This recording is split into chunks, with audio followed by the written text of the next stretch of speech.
transition now to the weapon surplus disposal. I don't know what else to call it. Sale of guns. Let me just be clear.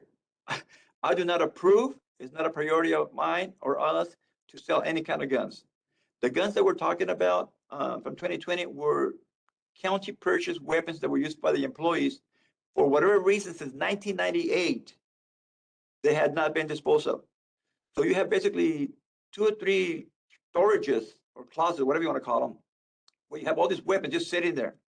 So Chief Leyva back in 2020, as you know, he worked for the Sheriff's Department. So the sheriffs are used to selling guns or returning guns, however they manage their gun program, wanted to do the same thing here. But since he was unable to do that, he was put in contact with our Internal Services Bureau to see about what we can do to dispose of somewhere between 300 350 back in 2020 that were considered surplus because they were no longer replaceable guns for the new model that were brought in. These handguns were purchased directly from the manufacturer for use for the 130 officers that were employed in special enforcement operations or high-risk field assignments. These were not what I call confiscated guns. Whenever we work in the field with law enforcement and guns are confiscated, that particular agency, law enforcement agency, would take possession of the guns. We do not do that.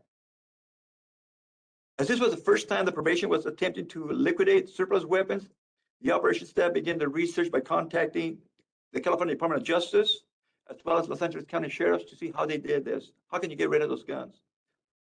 As you know, the guns that are registered to the county has to be reported to the Department of Justice in California.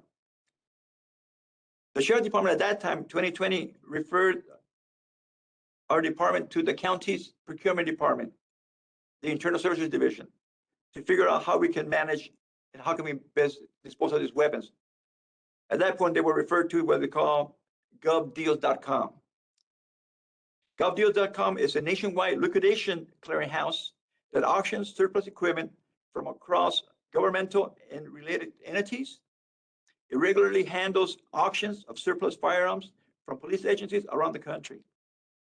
These auctions are regulated and restrictive. Surplus service firearms can only be sold to dealers holding what they call Federal Firearms License, FFL, not to the general public.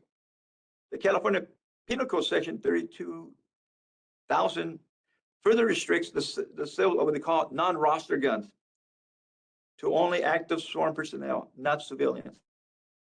Operations staff arranged to have these items listed for auction on January 19th, 2 days before the Monterey Park shooting. So on Monday, when Esther Lim, and I'll tell you how I learned about this.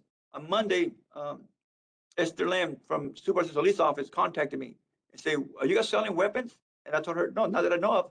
Let me research it." And I did.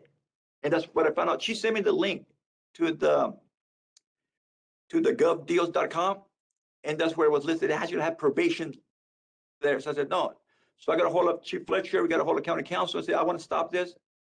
So they immediately pulled that off because we don't agree with selling weapons, putting guns back on the street.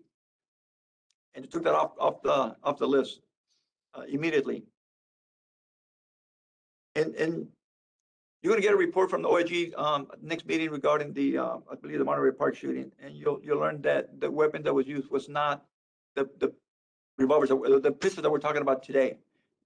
The individual had a different type of weapon. So from my perspective, is that we're not in the business of putting guns back on the street. We're not going to be selling guns for any kind of monetary gain, whether it goes back to the general fund or goes back to probation fund. That's not acceptable. And I'm glad the Supervisor Solis put the motion and also instructed the CO's office to work with other county departments to prevent this in the future. Because had Esther Lynn not brought this to my attention, who knows what would have happened, right? And I'm also glad that part of the motion is going to direct you, the POC, along with County Council, in collaboration with Probation Department, to investigate the auction of the firearms and ammunition. And just so that I'm clear, there was no ammunition being sold, only firearms. So I welcome the investigation because I want to make sure we get to the bottom of it. But most importantly, that doesn't happen again. Because the chief that was here had one mind, and then somebody else would come in and come with something, some other idea. It should be something that is the philosophy of the county, not of the department, whether you sell the guns or don't sell the guns. And this, I see the gun sales much different than any kind of vehicle resale. Like you want to salvage a car and you want to send a car back in for a trade-in or what have you. That's different. Firearms is another. I've been a victim of a drive-by shooting. I can tell you, I don't like guns on the street. So with that, that completes my report, Chairman Carrillo, and I'm